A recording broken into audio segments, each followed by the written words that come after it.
Selamat pagi. Assalamualaikum warahmatullahi wabarakatuh.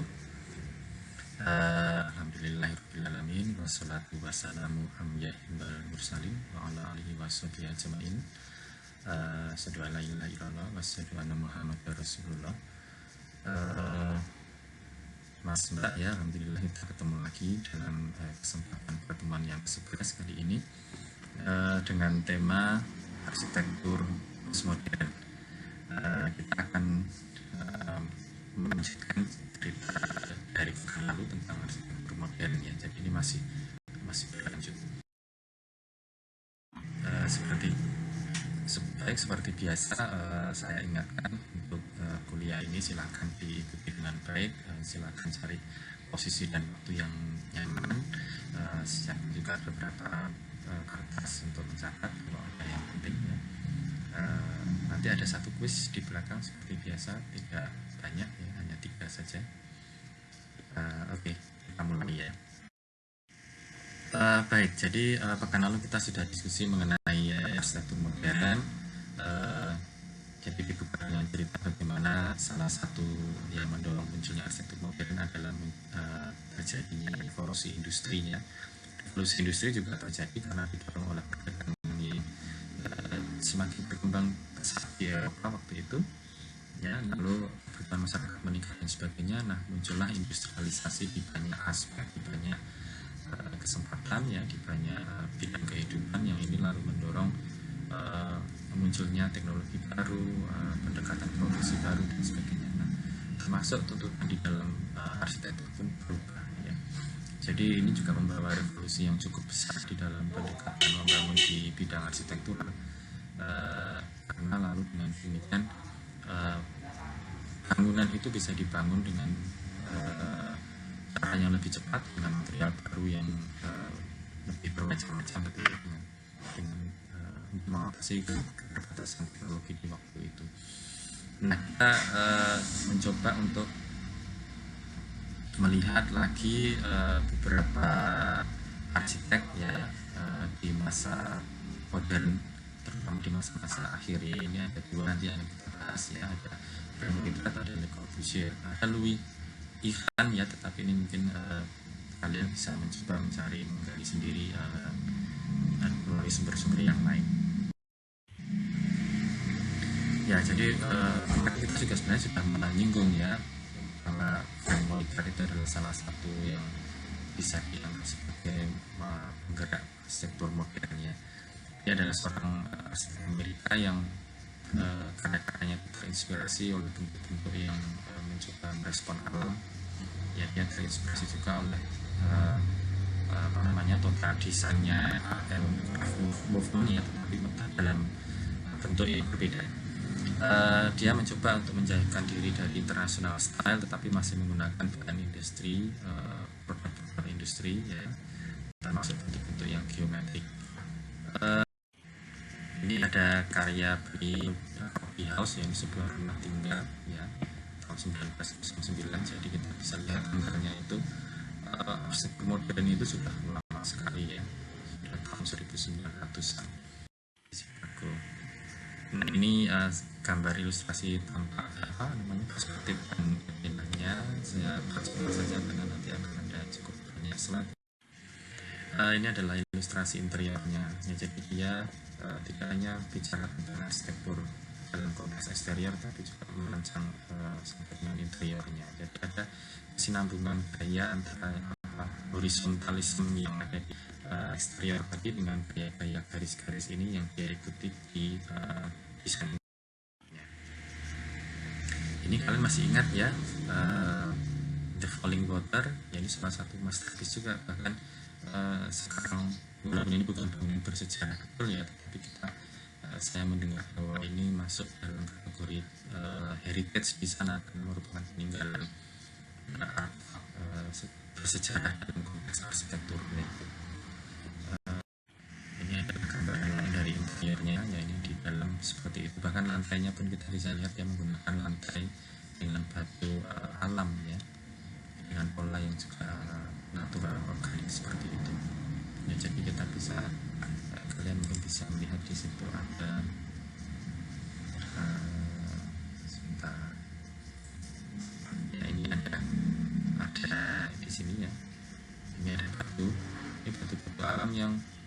memang aslinya dari sana, dia menyatu dengan perapian yang ada di situ. Jadi betul-betul rumah itu menyatu dengan alam. Nah, ini kita lihat ada cara dia membuat struktur atau membuat elemen arsitektur itu mengikuti dari alam, dari pohon itu. Pohonnya tidak ditebang, jadi dia ikuti seperti itu. Jadi pendekatan seperti ini barangkali tidak terjadi di masa sebelumnya, di masa klasik terutama ya. Oke. Nah, yang ketiga kita singgung di pertemuan sebelumnya ada The Guggenheim Museum di New York. Guggenheim Museum ini sekarang sudah ada beberapa yang ada di tempat lain, di Uni Emirat Arab, ada di Bilbao Spanyol dan sebagainya. Nah, tetapi ini yang pertama ada di New York. Seperti kemarin waktu itu kita lihat kita diskusikan bahwa dia menggunakan, terinspirasi oleh bentuk figuran yang terbalik ya, seperti itu. Dan ini dia atas gitu ya. Nah, ini ya, yang kita sebutkan terinspirasi dari zigurat. Tentu saja ini kalau kita lihat bahas arsitekturnya sudah berbeda sekali dengan masa klasik sebelumnya ya. Ini masih ilustrasi yang sama dari sudut pandang yang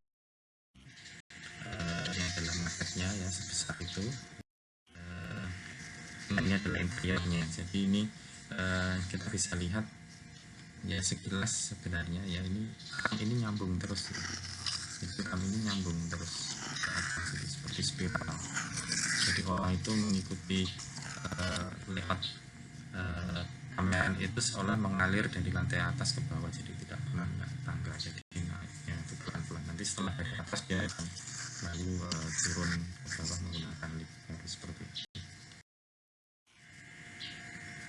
Nah, ini mungkin di sini agak kelihatan ini ya, posisi langit-langit itu menyatu dengan lantai di bawahnya. Nah, ini kan garisnya menerus ya, jadi terus seperti itu. Lalu ini sangat menginspirasi para pengelola di museum tersebut, sehingga menjadikannya elemen yang kuat untuk ikon yang menjual ya, yang dapat dijual dalam bentuk souvenir dan sebagainya. Dan ini sekarang juga banyak terjadi, jadi museum-museum ya, kayak yang sangat istimewa, lalu mereka juga menjadikannya elemen untuk merchandise yang dijual. Yang kedua tentu saja ada Le Corbusier. Kita juga sudah menyinggung kemarin di pertemuan sebelumnya. Rupanya bukan hanya militer saja yang mempunyai gagasan untuk tingkat desain kota ya, Corbusier pun juga demikian. Nah, ada La Ville Contemporaine atau Concentric City, ini dirancang di tahun 1922, memang baru dalam rancangan prototipe saja, belum sempat dibangun. Jadi intinya adalah dia mencoba menawarkan ada 3 zona, ada Central City bagian tengah itu yang ini ya, lalu ada Green Belt itu ada ini ya, yang di sini itu dia dikelilingi oleh jalur hijau untuk kota tersebut dari industri-industri atau pabrik-pabrik yang ada di luar. Jadi dia membuat gagasan tentang land use yang sangat ketat, bahwa industri itu ada di luar, lalu tempat tinggal ada di dalam, dikelilingi oleh green belt yang ada di sekitar bangunan tersebut. Ini terdiri atas 24 pencakar langit yang masing-masing ada 8 lantai ya, berzigzag ya, lalu open space yang luas. Dan ini adalah gagasan dia. Nah, kalau untuk setingkat kota yang sudah sampai dengan dibangun, yang kemarin kita lihat apakah lalu gagasan Le Corbusier di India ya, yang dibangun di Chandigarh. Nah, ini adalah gagasan dia dalam secara skematik bisa dilihat seperti ini. Jadi yang atas ini adalah gagasan untuk sirkulasi, pola sirkulasinya seperti itu ya. Jadi yang di bawah ini adalah land use-nya ya, gambaran untuk fungsinya.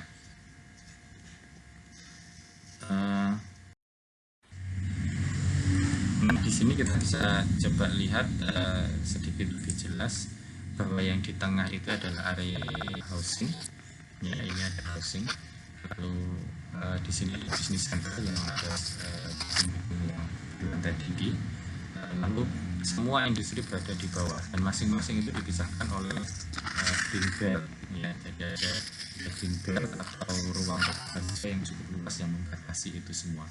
Ada warehouse atau gudang di bawahnya, ada pabrik, ada heavy industri, ada lagi di bawah. Jadi intinya adalah Le Corbusier mengusulkan adanya tata ruang land use yang sangat ketat di sana, yang masing-masing terpisah. Ya, dan ini terasa sangat kuat ya, kesan land use, pembagian land use yang kuat ini di Chandigarh, ya di Karya Jaya di India itu. Kalau kita ke sana terasa sekali satu blok besar sekali itu hanya khusus perumahan, tidak ada orang jual sama sekali, tidak. Nah, ini adalah karya Le Corbusier yang lain yang cukup terkenal juga, Unité d'Habitation di Marseille.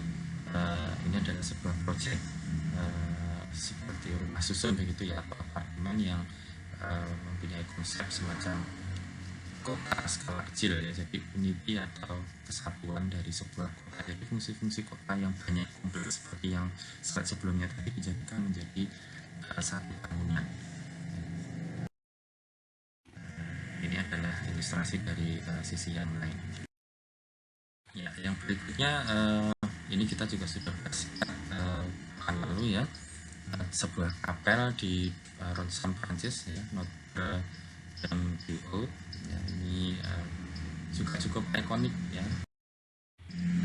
Bahkan kalau kita lihat ada beberapa interpretasi dari para kritikus itu yang mensejajarkan ini dengan desain gagasan yang berbeda ya. Ada yang menganggap bahwa gambaran ilustrasi ini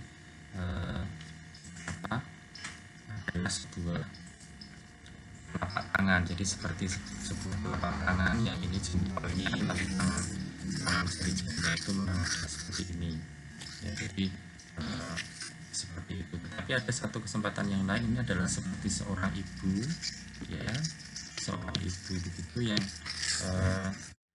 menggendong seorang anak kecil di sini. Jadi interpretasi terhadap satu karya desain di masa ini menjadi bermacam-macam. Jadi para kritikus, para pengamat itu bisa menang.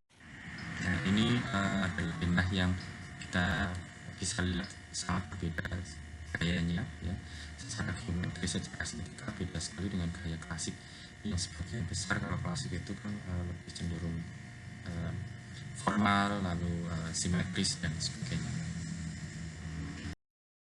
Ini adalah interior, bagaimana dia mengatur cahaya itu masuk secara semarakan, remang-remang begitu.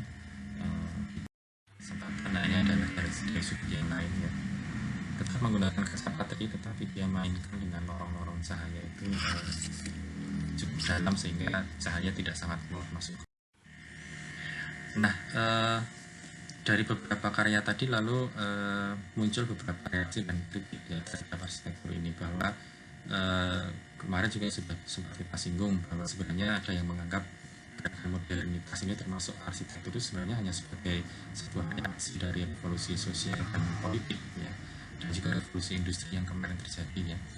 Nah, arsitektur modern terutama terjadi juga karena terpengaruhi oleh perkembangan teknologi yang cukup sangat pesat ya, yang melakukan lompatan yang sangat jauh. Antara lain kalau kita mendiskusikan bagaimana kaca itu bisa dibuat dengan lebih lebar, lebih luas ya, tanpa sambungan.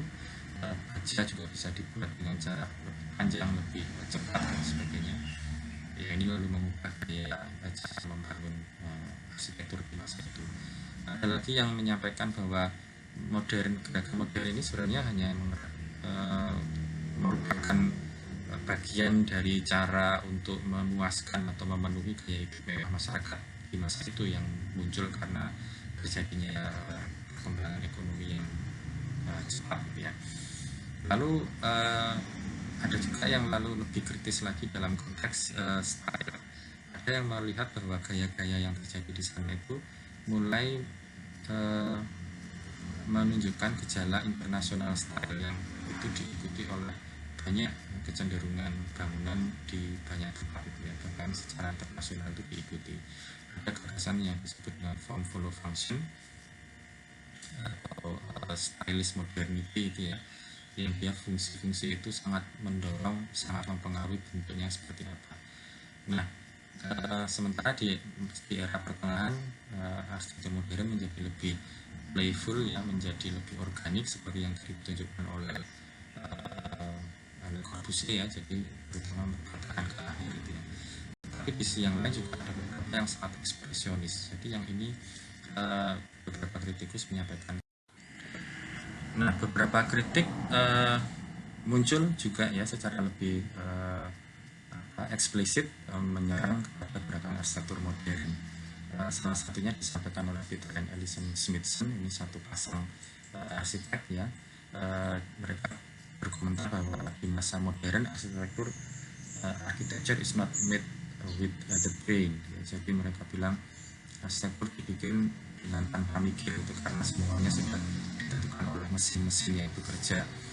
Jadi termasuk penggunaan bahan, termasuk bentuk itu ditentukan oleh. Kritik kedua disampaikan oleh Ralph Erskine, ini seorang arsitek dari Inggris.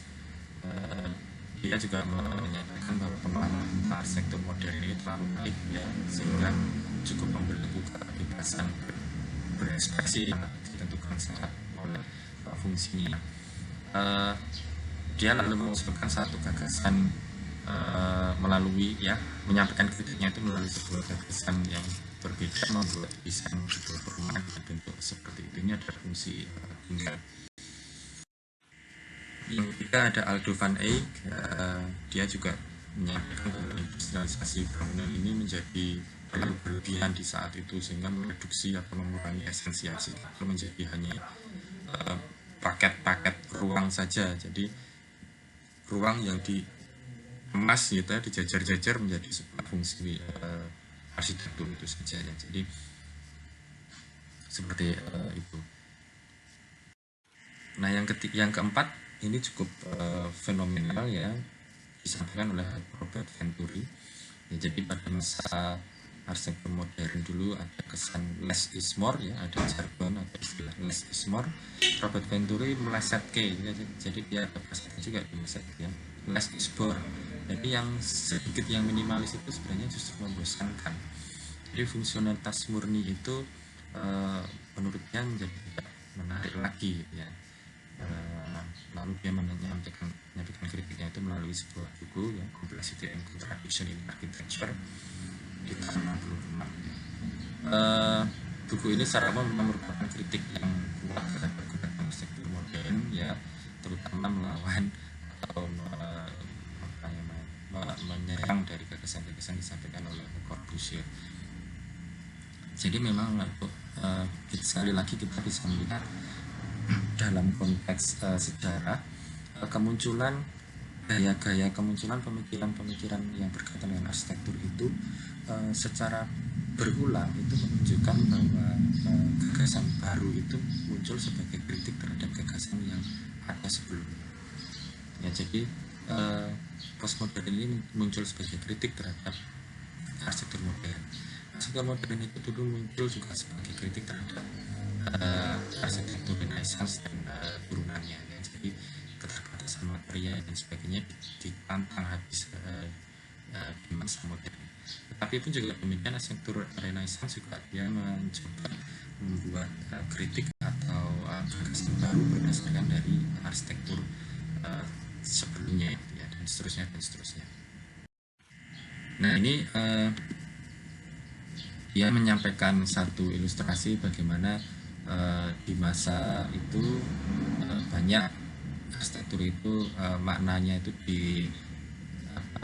ditunjukkan melalui signage atau tanda reklame begitu. Nah, seperti yang dicontohkan melalui gambar ini yang donat itu ya, untuk menunjukkan bahwa itu donat ya sudah buat saja gambar donat besar di situ. Menurut dia itu bukan arsitektur mestinya tidak begitu.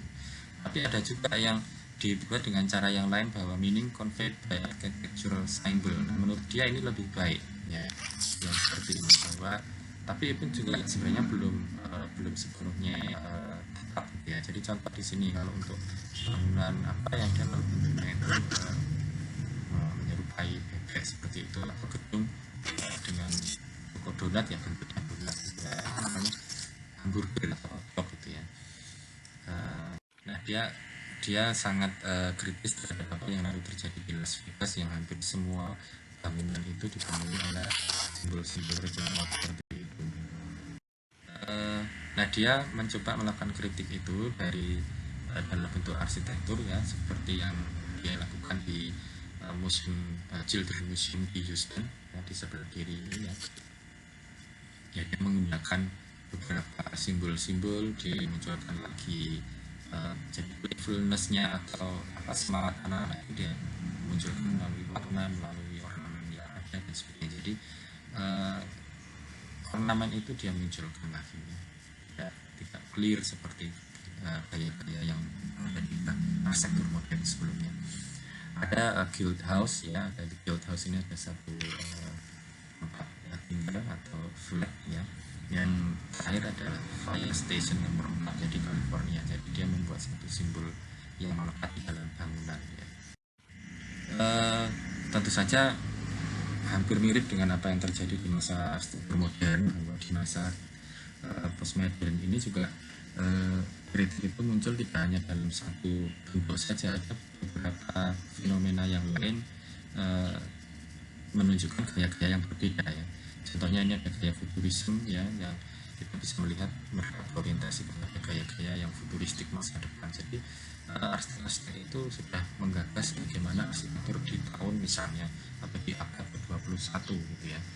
Jadi bangunan-bangunan seperti ini juga kita bisa lihat ya, di masa itu. Nah, sehingga ini juga menarik ya untuk catatan kita bersama, bahwa kalau lalu saat ini anak-anak mahasiswa menyampaikan saya ingin membuat desain yang modern atau desain yang futuristik, itu satu peristiwa karena di masa tahun 1950-an itu di masa itu sudah menggagas bangunan yang seperti itu. Lalu ada juga konstruktivisme ya, jadi mereka bicara lebih kepada konstruksinya ya. Lalu ada juga yang ekspresionisme, jadi betul-betul arsitektur itu digunakan sebagai alat ekspresi seorang arsitek untuk meluangkan identitasnya ya.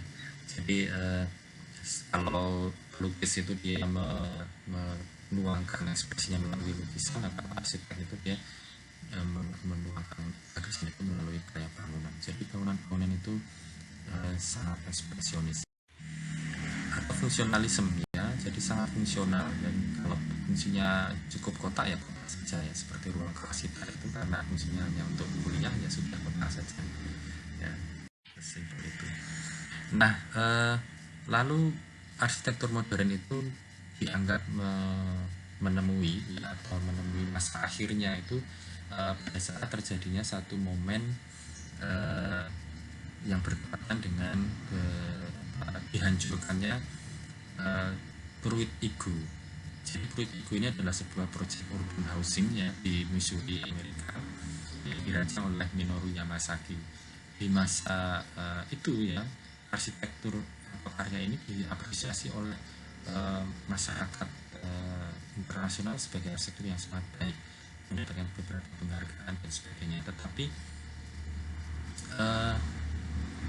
sejalan dengan waktu, rupanya proyek ini tidak berjalan dengan cukup sukses, karena di tahun 56, jadi hanya beberapa tahun setelah dibangun, setelah berdiri selesai itu sudah mulai menunjukkan adanya gejala-gejala penyakit sosial seperti kemiskinan, kejahatan, segregasi dan sebagainya, sehingga di tahun 1970-an lalu diputuskan untuk bangunan ini dirobohkan sebagian ya, jadi sebagian dirobohkan dalam rangka untuk mengurangi meluasnya penyakit sosial tersebut ya. Jadi mereka juga merencanakan adanya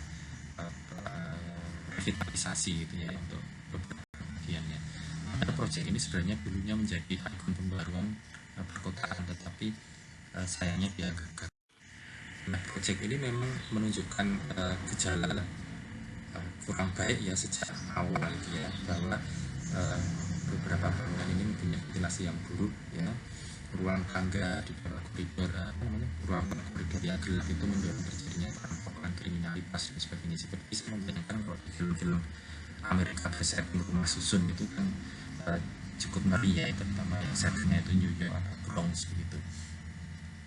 Nah, meskipun kualitas kehidupan memburuk ini, tetapi ada beberapa bagian dari perut ibu ini yang sebenarnya relatif terlihat lebih sejahtera ya, lebih baik gitu ya. Tetapi memang secara umum ada beberapa yang kurang baik gitu ya. Nah, ada tepat di seberang berdekatan dengan perut ibu itu ada satu proyek urban housing juga ya, namanya Park Village. Itu sebuah area yang lebih low rise, dibangun dengan bangunan yang lebih rendah gitu ya, dengan kondisi demografi yang sebenarnya sama, tapi mereka mempunyai tingkat kesuksesan yang lebih tinggi, baik dari sisi masalah maupun juga dari sisi okupansinya atau keterisian penghuninya. Nah, ini itulah tapi yang lalu di tahun 70-an 98 ini lalu pemerintah memutuskan untuk menghancurkan sebagian dalam rangka untuk menghemat biaya, dan juga mereka membuat merencanakan adanya revitalisasi atau rehabilitasi dari perut ibu ini. Tetapi lalu akhirnya mereka membatalkan rencana rehabilitasi ini, dan akhirnya tahun 76 betul-betul perut ibu itu dihancurkan total. Jadi ini menjadi satu momentum yang dipandang oleh banyak kritikus arsitektur sebagai momentum hancurnya atau habisnya selesai arsitektur modern. Jadi pada masa periode akhir gerakan arsitektur modern itu ya, di tahun 50-an itu memang sudah mulai muncul gerakan-gerakan internasional pertama yang menganut gagasan arsitektur modern, dan ini menjadi gerakan yang pada akhir tahun 1970-an itu semakin meluas ya. Bahkan dan kalau kita lihat itu secara sejarah disinilah ya, atau di masa sebenarnya mulai terjadi di masa arsitektur modern ya, tetapi sangat terasa di masa arsitektur postmodern ini.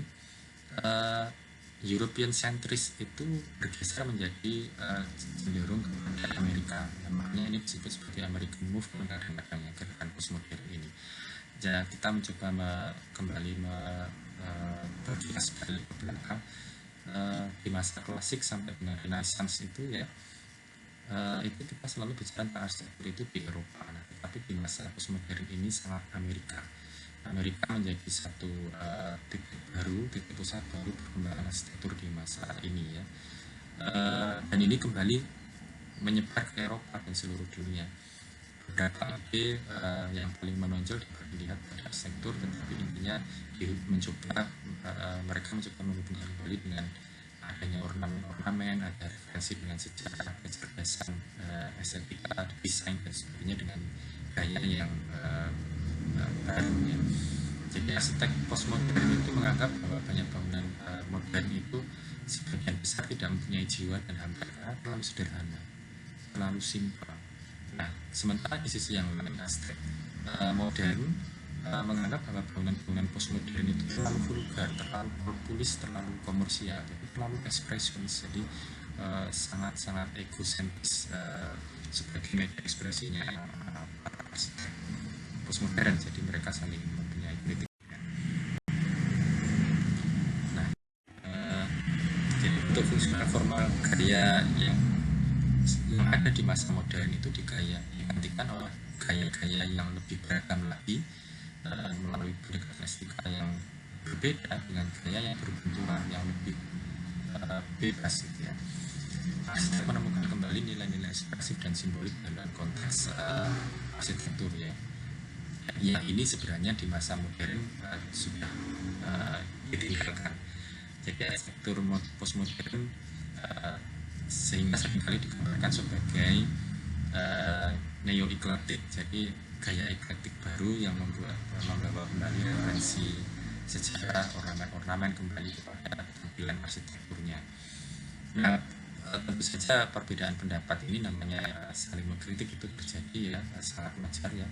Di masa modernis katanya arsitektur itu adalah sangat minimal, minimalis ya. Penggunaan material itu juga apa adanya ya, dan true use of material, lalu ornamen itu sangat sedikit ya penggunaannya. Nah, di masa postmodern ini mereka mencoba menolak Tuhan yang ada di masa modern itu dengan mencari makna ekspresi yang baru ya, melalui bentuk referensi gaya yang lebih lebih bebas. Nah, secara umum kalau kita lihat lalu di masa arsitektur postmodern itu terjadi double coding seperti yang tadi kita lihat contohnya di karyanya Notre Dame du Haut-nya Le Corbusier itu ya, ada beberapa pengamat yang melihat itu sebagai seorang ibu yang menggendong anak, tetapi ada juga yang menginterpretasikan itu sebagai sebuah tangan yang mengenang ke atas sedang berdoa. Jadi ada pesan-pesan itu bisa dimaknai dengan cara yang banyak. Nah, yang kedua adalah karakter umumnya adalah bentuk-bentuknya itu lebih terkesan playful atau berlebihan, jadi kesan humornya, kesan jenaka atau ketidakseriusannya itu lebih kesan menonjol. Nah, ini ada satu contoh ya dari Sony Building di New York ya, sebuah gedung pencakar langit yang membawa kesan konotasi terhadap penggunaan arsitektur modern, terutama di bagian bawah ya. Di bagian bawah ini ada modern, sementara di bagian atas itu menggunakan elemen yang terinspirasi dari elemen klasik. Jadi double coding seperti ini terjadi. Jadi ada penggunaan material-material yang dia itu diambil dari referensi-referensi yang berbeda dalam satu bangunan. Makanya tadi disebut sebagai neo-ekletik, karena dia mengambil bangunan elemen yang mempunyai referensi tertentu itu ditempelkan menjadi satu. Jadi postmodern dianggap membawa kembali kecerdasan ornamen dan referensi, membawa kembali nilai-nilai ekspresif dan simbolik dalam arsitektur, lalu juga mereka menganggap bahwa estetika itu penting ya, tidak hanya fungsi ya. Nah, satu kritik yang barangkali lebih sistematis disampaikan oleh seorang arsitek yang namanya adalah Charles Cheng. Dia di tahun 1972 menuliskan satu buku dengan judul The Gate of Modern Architecture. Ini sepertinya berkaitan dengan momentum runtuhnya, hancurnya Pruit itu ya, sebuah proyek urban housing yang seperti tadi Susi Kalimantan. Nah, lalu di tahun-tahun berikutnya juga dia menyampaikan beberapa kritik yang lain, dan bahkan di tahun 1996 dia menuliskan satu judul What is Postmodernism. Jadi dia mencoba mendefinisikan apa itu pasca modern. Nah, kritik dia terutama sebenarnya berkaitan dengan bahwa arsitektur modern pada masa itu sebagian mempunyai kesan tidak berskala, jadi tidak sensitif terhadap skala, jadi hanya kota saja lalu berulang-ulang ornamennya atau estetikanya, dan ini bahkan direpetisi, dibangun di banyak tempat di seluruh dunia. Jadi seperti contohnya adalah karya Mies van der Rohe yang ada di sini ya, jadi dia menganggap itu pendapat Charles ini ada beberapa poin ya, saya akan bahas singkat saja. Yang pertama ada konvensi baru menyangkut keindahan dan komposisi. Jadi ada pandangan baru terhadap teori-teori estetika. Yang kedua adalah bahwa pluralisme itu juga penting. Jadi beberapa gaya itu boleh saja ya masuk dalam satu gagasan desain ya. Jadi kesan neo-ekletik tapi yang campur beberapa gaya itu sebenarnya memungkinkan bisa terjadi. Yang ketiga adalah postmodern juga mencoba mencapai menempatkan ini dalam level kawasan atau urbanisme. Yang keempat, antropomorfisme ya, bagaimana menghubungkan bangunan itu dengan proporsi tubuh manusia dan sebagainya, itu juga mungkin bisa terjadi ya. Seperti contohnya ini ada The Turning Torso, ini didesain oleh Santiago Calatrava ya. Jadi lalu ekspresinya adalah seperti itu ya. Jadi mengibaratkan bangunan itu seperti manusia. Jadi strukturnya juga dia menggunakan bagaimana tulang belakang itu dia berputar.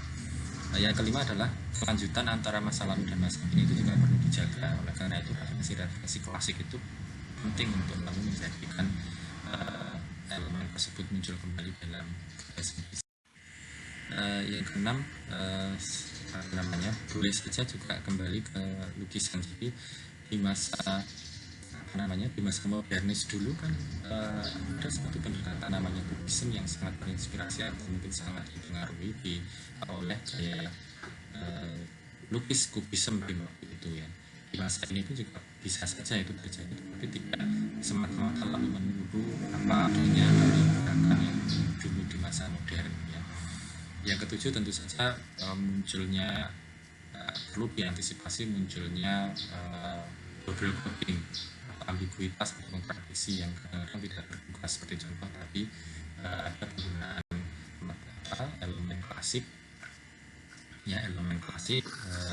di atas ya, terus dibawahnya dengan teknologi yang sangat modern ya. Jadi itu bisa seperti itu. Nah yang berikutnya adalah ketika beberapa kode tadi itu dijadikan satu ya, mereka dapat juga menghasilkan satu kualitas. Kalau di valensi desain ini nanti akan sangat individual, lalu kesannya menjadi berbeda.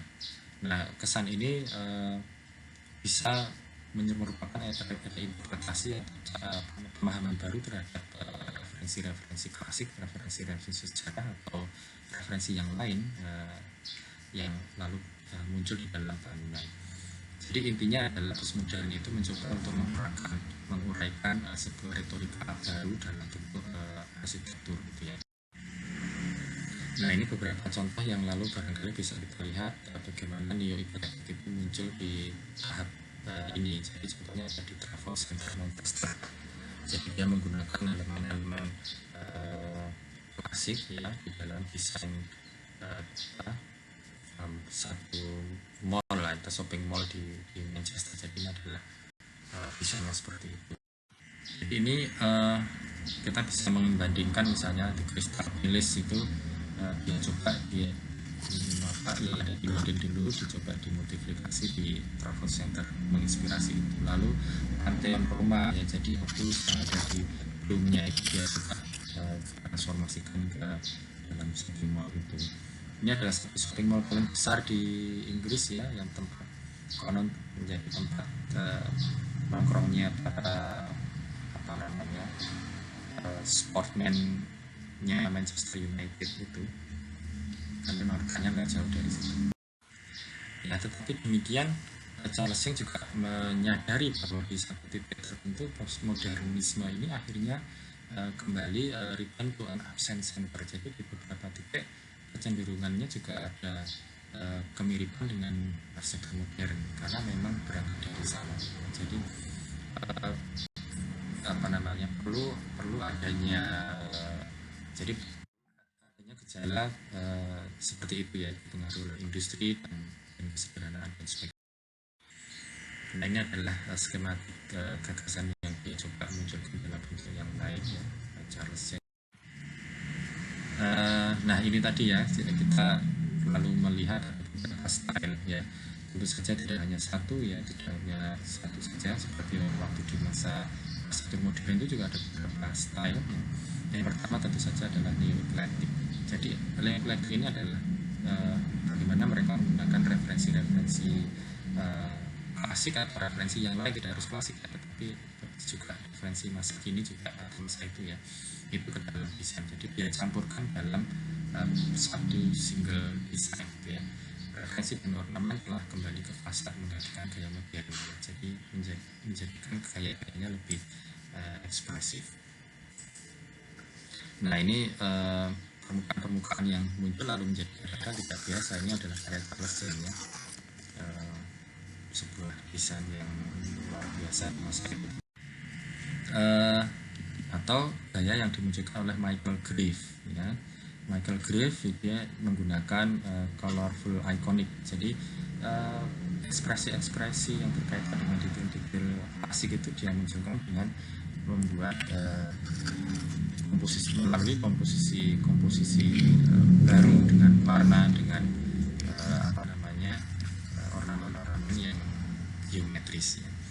Tapi sebenarnya ini terinspirasi dari gaya-gaya yang ada sebelumnya. Jadi ini Michael Griffith itu salah satu arsitek juga yang cukup populer di masa post modern. Lalu salah satu yang lain adalah contoh digunakannya gaya klasik dalam kombinasi baru tadi ya. Jadi bangunan seperti ini lalu dia menggunakan elemen klasik yang lebih atau ini ya, dia munculkan. Nah ini juga demikian. Jadi sebuah bangunan dia menggunakan penerapan satri dalam elemen dalam posisi yang berbeda. Jadi ulir-ulir bangunan ini dia masuk ke dalam, membawa cahaya masuk ke dalam. Yang kedua adalah historicism ya. Jadi ini mencoba membawa sejarah kembali ke masa kini ya, melalui penggunaan yang bersejarah. Contohnya ya ini tadi salah satunya elemen-elemen gotik yang mencoba melakukan yang lebih sederhana. Atau yang lebih vulgar lagi, ini ada satu contoh The Bronze Bank di Houston, itu menunjukkan kegagalan atau eksistensi dari bangunan bank ya. Dia menempelkan satu elemen Parthenon di atas gedung itu ya, untuk menunjukkan kegagalan bangunan itu ya. Jadi seperti itu. Ada contoh lagi yang lain oleh Venturi ya. Ini ada bagaimana dia menghubungkan bangunan yang satu dengan yang lain untuk menjadi desain baru di situ.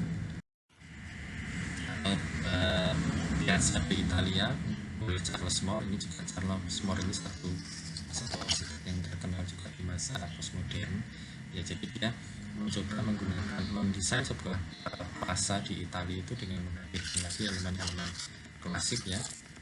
Elemen-elemen klasik itu untuk membuat berulang ini rasa klasik tetapi baru ya, ini seperti itu. Yang ketiga adalah pendekatan place ya. Jadi tentu saja ini dipengaruhi oleh satu lingkungan yang ada di sekitar itu ya. Jadi arsitek itu mempunyai tugas untuk menghubungkan alam dengan keadaan yang ada di sekitarnya, seperti landscape dan sebagainya ya. Jadi contoh ini ada oleh Jim Stirling. Ini Jim Stirling ini juga satu arsitek postmodern yang cukup terkenal ya. Jadi bagaimana dia membuat kesan-kesan seperti ini untuk merespon dari lingkungan yang di sana. Nah ini contoh dia yang lain seperti buku-buku di oleh James Stirling. Tetapi yang keempat juga ada kaitannya dengan bagaimana perkembangan urban di masa itu. Jadi bangunan pun juga didekati dengan cara yang lain. Contoh sebenarnya yang cukup sekarang sering dibahas adalah pendekatan Kevin Slins untuk memahami kota melalui image of the city. Jadi ada 5 elemen image of the city. Ada landmark, ada node, ada district, ada hedges, lalu ada satu lagi ya. Nah yang kelima bahkan sampai dengan politik dan etika itu juga demikian. Jadi ada pengaruh sampai ke sana bahwa arsitektur itu dikaitkan dengan politik dan etika agar mereka bisa memberikan penggambaran yang nyata mengenai keadaan sosial dan budayanya. Jadi bagaimana arsitektur itu menjadi solusi sosial dari masalah-masalah yang ada saat itu. Nah, sehingga arsitektur ini tidak hanya masalah etika, estetika saja, tapi juga dia melayani merupakan perlawanan terhadap masalah moral manusia, budaya dan lain-lain. Yang selanjutnya muncul juga bagaimana penggunaan proporsi-proporsi figur manusia ya, fenomena post-strukturalis dan lain-lain ini juga muncul kembali di masa itu, yaitu contoh yang tadi ditunjukkan oleh Santiago Calafatra dengan Turning Torso itu ya. Badan ditunjukkan gambarnya sebagai tubuh fisik manusia, arsitektur dalam konteks ini ya. Sehingga badan dalam arsitektur klasik itu juga nanti akan muncul demikian. contoh lain bagaimana dia mencoba menghubungkan gagasan arsitektur itu sebagai sebuah organisme yang hidup gitu ya. Contohnya ini ada karya Gisho Kurokawa, ini juga satu arsitek yang terkenal dari Jepang. Dia membuat sebuah bangunan itu seperti halnya organisme yang bermetabolisme. Jadi bangunan itu didesain untuk nempel-nempel seperti sel gitu ya, yang mereka itu saling melengkapi. Ya, jadi ini kalau kita lihat lalu ekspresi yang secara umum terjadi di masa itu ya, ini adalah karya Charles Seng. Ya, kita bisa lihat desainnya tentu saja sangat berbeda ya, dibandingkan dengan masa arsitektur modern. Nah, ini adalah karya Philip Johnson di atas, The Glass House. Di bawah ini ada Pompidou Center ya, piano, sopiano dan Arabes ya. Baik, jadi sebagai penutup ini saya akan menyampaikan ada dua hal ya, bahwa di masa yang kita bisa lihat dari arsitektur modern dan dari arsitektur postmodern, bahwa mereka mempunyai masa yang berbeda. Yang satu, arsitektur modern itu merupakan kritik dari gaya klasik arsitektur Eropa ya, sementara di arsitektur postmodern itu merupakan respon dari arsitektur modern. Nah, mereka mencoba, kalau arsitektur modern itu mencoba menggunakan prinsip-prinsip kemajuan teknologi untuk mempercepat pembangunan ya, untuk menyederhanakan bentuk dan sebagainya untuk agar lebih fungsional. Tetapi di sisi arsitektur postmodern mereka lebih mencoba merespon bagaimana estetika itu harusnya muncul dalam cara yang baru ya. Jadi kita lihat ya, modern arsitektur itu ada istilah form follow function, ada istilah less is more. Di masa postmodern ada istilah double coding, ada istilah kontekstualisme, ada less is more ya, dan sebagainya. Jadi ini kira-kira untuk menutup pertemuan kita pada pagi hari ini. Nah, ini satu ilustrasi yang singkat juga untuk menggambarkan bagaimana perkembangan arsitektur itu mulai dari masa Renaissance lalu direspon oleh masa-masa modern, lalu di masa setelah modern muncul juga arsitektur postmodern. Jadi demikian, ini sebagai penutup. Yang berikutnya ada 7 poin, silakan nanti untuk menjadi bahan pengayaan diskusi ya. Ini yang nanti akan kemungkinan besar akan menjadi poin-poin yang muncul di saat ujian akhir. Ini ada referensi yang beberapa bisa dibaca nanti ya. Sekaligus ini saya tutup, tetapi saya juga sekalian ingin menyampaikan bahwa pekan depan kita akan libur hari raya Idul Fitri, sehingga sampai selama ini kita baru akan ketemu lagi nanti pada hari Rabu tanggal 3 Juni insya Allah ya, masih sama melalui kelas online seperti ini. Jadi silakan selama berlibur ya, ini hari terakhir ya sebenarnya, besok sudah libur bagi UMS. Tentu saja saya tidak lupa mengucapkan selamat Idul Fitri. Semoga puasa kita bisa diterima ya, mohon maaf dan batin. Sampai jumpa di pertemuan berikutnya tanggal 3 Juni ya, insya Allah. Baik, Assalamualaikum warahmatullahi wabarakatuh.